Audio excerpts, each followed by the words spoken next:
kantor kami ada koperasi yang belum lama ini diganti secara syariah, yang di dalamnya ada beberapa unit usaha, antara lain: 1. Unit depo obat dengan sistem jual beli. 2. Unit warung kebutuhan sehari-hari dengan sistem jual beli. 3. Unit simpan pinjam, di mana di dalam unit simpan pinjam ini kalau menyimpan akan diberi bagi hasil dengan sekian persen per bulannya. Tetapi untuk peminjaman dengan sistem mengangsur dalam bentuk pembelian emas atau mencicil emas, di mana koperasi memberikan emas sebesar yang dipinjam, kemudian si peminjam akan menjual kembali emas tersebut untuk memenuhi kebutuhannya. Padahal sebentar. Jadi koperasi ini memberikan emas, ya dalam bentuk emas, kemudian peminjam menjual itu, kemudian menggunakan hasil jualnya, lantas nanti ngangsur gitu. Ya. Ya, lanjut. Padahal seperti keterangan Al-Ustaz, kalau kredit atau mencicil emas itu termasuk riba, dan sistem syariah yang diterapkan dengan cara pembelian emas ini baru berjalan sekitar 2-3 tahun ini, yang sebelumnya bentuk konvensional dengan sistem koperasi pada umumnya. Kondisi koperasi kami seperti itu, Ustaz, dan kami menggunakan koperasi tersebut pada unit penyimpanan karena tiap bulan ada simpanan wajib yang dipotong dari gaji kami, dan kami melakukan transaksi pada unit warungnya baik secara cash maupun hutang dengan bayar potong gaji setiap bulannya. Yang menjadi pertanyaan kami adalah: 1. Bagaimana dengan status SHU kami tersebut, Ustadz? Karena otomatis SHU yang didapat dari koperasi tersebut pasti dicampur semuanya, sementara semua anggota akan menerima SHU dalam bentuk THR hari raya, uang pendidikan awal tahun ajaran sekolah, uang jalan pada saat RAT tahunan, kemudian juga sumbangan sosial koperasi apabila ada anggota yang sakit atau terkena musibah. 2. Bagaimana kami seharusnya terhadap SHU tersebut? 3. Apakah kami juga perlu menyampaikan tentang pemahaman bahwa pembelian emas dalam bentuk emas itu tergolong riba? 4. Apa yang harus kami lakukan bila kami menyampaikan tersebut ternyata tidak diterima? Bagaimana kami harus bersikap, Ustaz? Atas jawabannya yang diberikan kami ucapkan jazakumullah khairan katsira.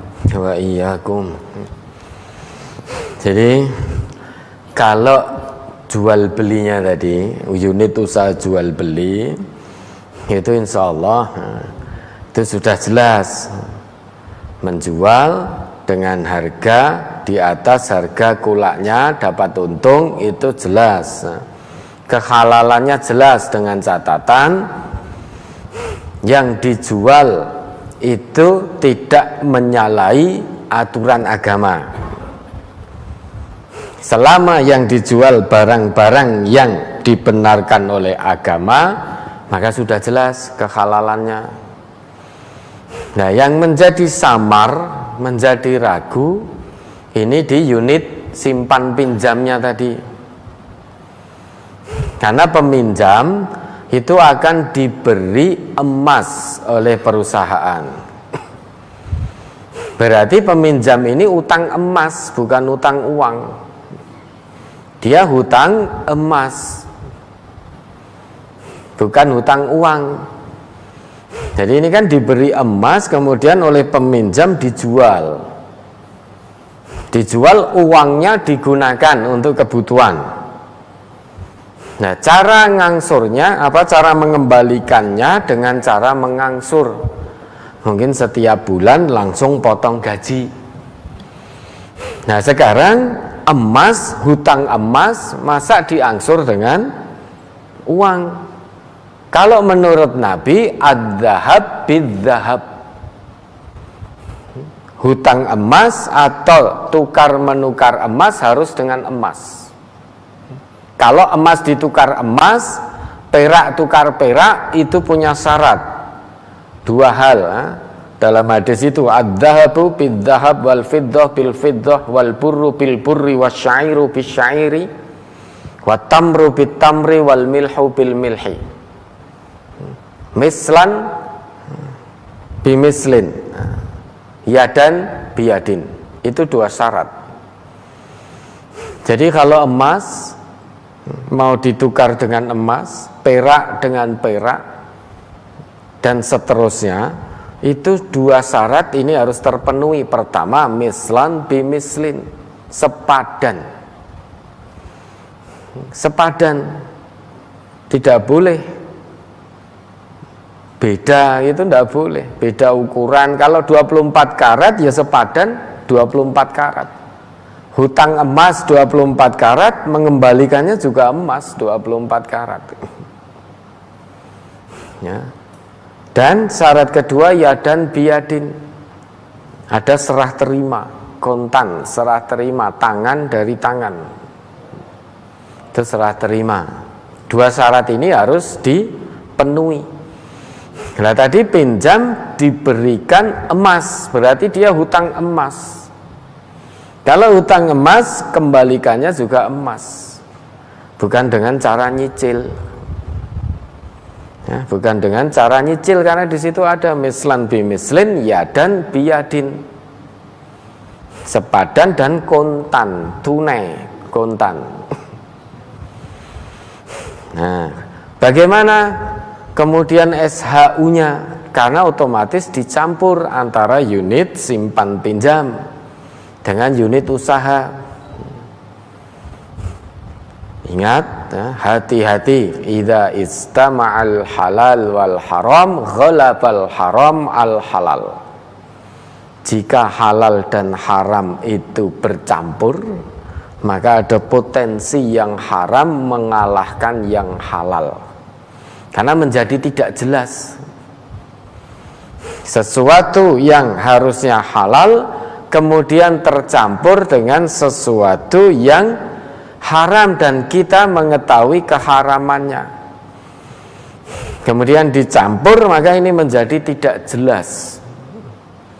Karena tidak jelas, sebagai bentuk kehati-hatian, ya, idza istama'al halal wal haram, apabila halal dan haram itu bertemu, bercampur, ghalabal haramul halal, yang haram bisa mengalahkan yang halal. Nah, bagaimana sikapnya terhadap SHU tersebut? Tidak dipungkiri berada dalam dua pilihan yang sama-sama sulit. Tinggal milih saja. Yang pertama, di situ ada iming-iming materi duniawi untuk bayar SPP, untuk bayar sekolah, untuk tunjangan hari raya, apalagi di saat kebutuhan pada naik seperti ini. Tentu hasrat, keinginan, syahwat ingin sekali mendapatkan SHU-nya itu.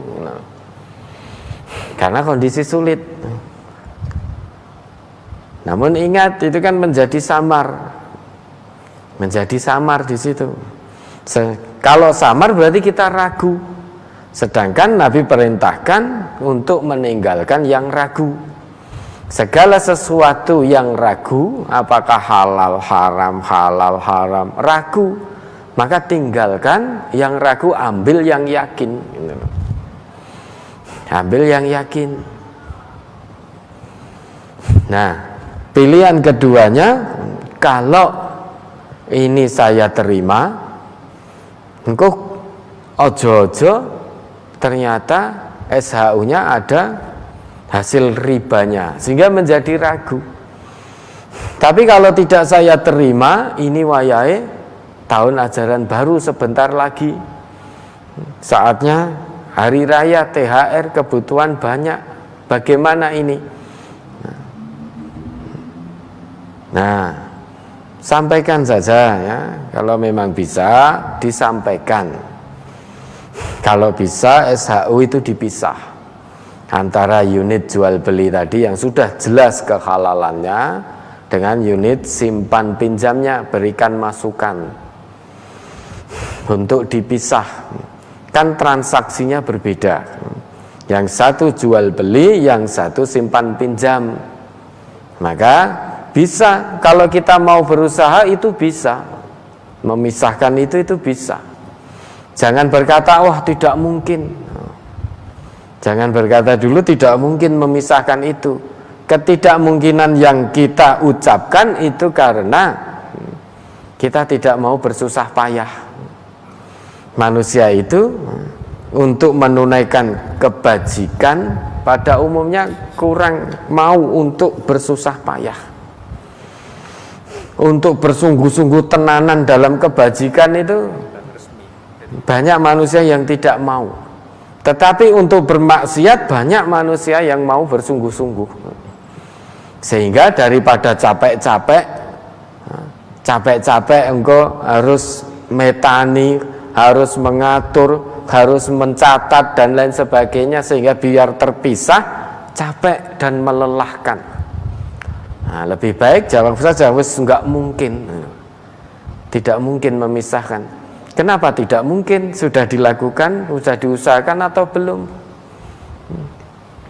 Kan ada itu kata-kata mutiara. Jarrib walahid takun arifah. Cobalah, perhatikan, niscaya kamu akan tahu. Kemudian manjada wajada, siapa yang sungguh-sungguh pasti dia akan mendapat. Dan janji Allah, walladzina jahadu fina lanahdiyannahum subulana. Coba diingat kembali itu ayat itu, berulang kali kita jelaskan. Ayat itu janji dari Allah. Maka kalau itu sudah janji Allah, la raiba fih, jangan diragukan lagi. Sekali saja, sedikit saja kita meragukan janji Allah, ya sudah, tidak akan mendapatkan pertolongan dari Allah. Al-Ankabut ayat 69. Surat Al-Ankabut nomor surat 29 ayat 69. Walladzina jahadu fina lanahdiyannahum subulana wa innallaha lama'al muhsinin.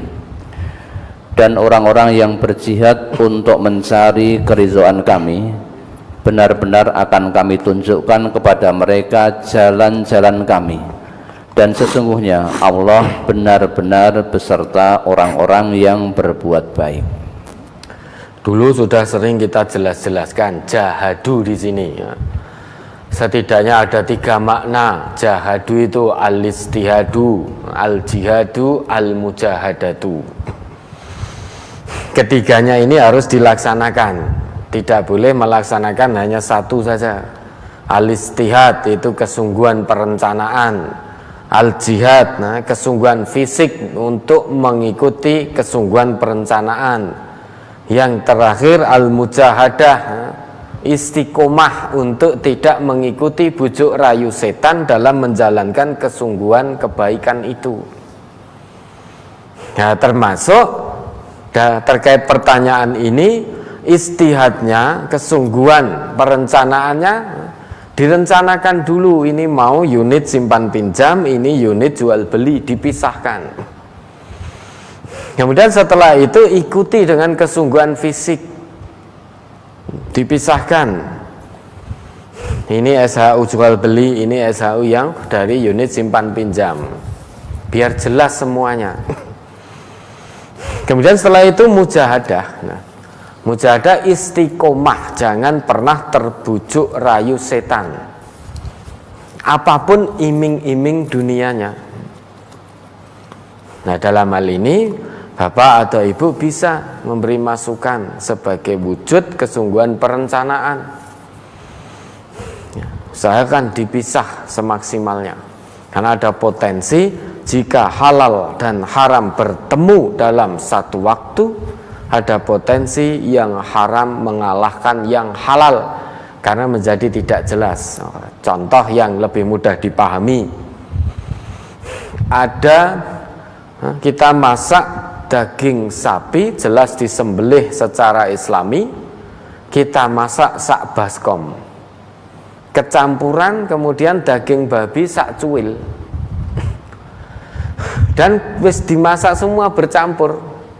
Kira-kira daging sapinya itu halal atau menjadi haram? Kira-kira daging sapi yang sebaskom kemudian tercampur daging babi yang secuil, dimasak bareng, tentu karena daging babi itu haram, daging sapi itu halal secara zat. Kalau dicampur, maka daging babi yang secuil mengalahkan daging sapi yang satu baskom tadi.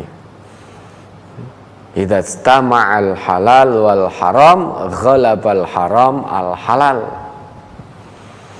Jika halal haram bertemu, bercampur, maka yang haram mengalahkan yang halal. Itu sebagai bentuk kehati-hatian karena menjadi tidak jelas semuanya. Daging sapi yang awalnya halal terus kemudian tercampur dengan sepotong daging babi, kehalalannya menjadi tidak jelas, maka kalah dengan sepotong daging babi tadi. Nah, maka disampaikan kalau bisa usahakan maksimal prinsip koperasi yang menerapkan prinsip-prinsip syariah semaksimalnya. Kalau sudah disampaikan ternyata ditolak, tidak disetujui, kewajiban kita menyampaikan. Sebagaimana Rasulullah kewajibannya hanya menyampaikan kebenaran yang datangnya dari Allah dengan cara yang gamblang. Perkara manusia menerima atau tidak itu sudah bukan urusan Rasulullah. Begitu pula kita sebagai umat Nabi, kewajiban kita menyampaikan kebenaran dinullah ini. Perkara manusia menerima atau tidak sudah bukan urusan kita. Coba dibuka itu Al-Maidah ayat 92. Wa ati'ullah wa ati'ur rasul wahdharu fa in tawallaitum fa'lamu annama 'ala rasulina illal balaghul mubin.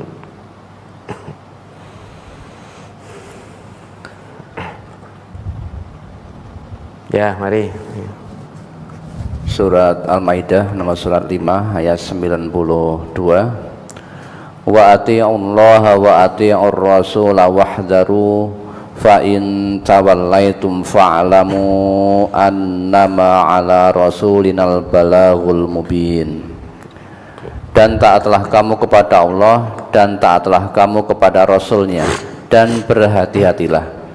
Jika kamu berpaling, maka ketahuilah bahwa sesungguhnya kewajiban Rasul kami hanyalah menyampaikan amanat Allah dengan terang. Ya, jadi kewajiban kita sebagai orang Islam, sebagai orang yang beriman, sebagai umatnya Nabi Muhammad, kewajiban kita menyampaikan kebenaran dinullah, kebenaran aturan-aturan agama Allah ini. Sebagaimana dulu Rasulullah itu kewajiban beliau hanya menyampaikan amanah dari Allah dengan terang, gamblang dan jelas. Perkara manusia menerima atau tidak sudah bukan urusan kita. Ya. Fa in tawallaitum, dan jika kamu berpaling dalam arti tidak mau menyambut seruan kebenaran dari Rasulullah, fa'lamu, ketahuilah, annama 'ala rasulina al-balaghul mubin. Sesungguhnya kewajiban Rasul kami hanya menyampaikan amanah dari Allah dengan gamblang. Nah, sehingga kewajiban kita menyampaikan, ditompo ya wis, ra ditompo ya wis. Kita bari'um minadz zimmah, kita sudah terbebas dari tanggung jawab karena sudah terus menyampaikan. Beda kalau kita belum menyampaikan. Kita belum menyampaikan berarti kebenaran belum tersampaikan. Nah, kewajiban kita balighu anni walau ayah, sampaikan tentangku meski hanya satu ayat. Itu kewajiban kita. Konsekuensi menjadi seorang muslim itu harus menyampaikan kebenaran agama Allah ini meski hanya satu ayat yang baru kita ketahui. Ya, disampaikan ya. Sehingga perlu disampaikan, diterima ya alhamdulillah, tidak ya tidak apa-apa, sudah kita bari minadz zimmah. Di hadapan Allah sudah terbebas dari tanggung jawab karena sudah menyampaikan kebenaran. Perkara yang tidak menerima tadi, berpaling, tidak mau menerima kebenaran agama Allah, itu urusan dia dengan Allah. Ya, terkait SHU itu satu hal yang memang meragukan, ya tinggalkan sudah. Kalau memang ragu, tinggalkan. Tinggalkan yang ragu, itu perintah Nabi. Karena menjadi tidak jelas. Biar bagaimanapun adzahab bidzahab, hutang emas ya bayar emas yang sepadan. Ya, ada lagi.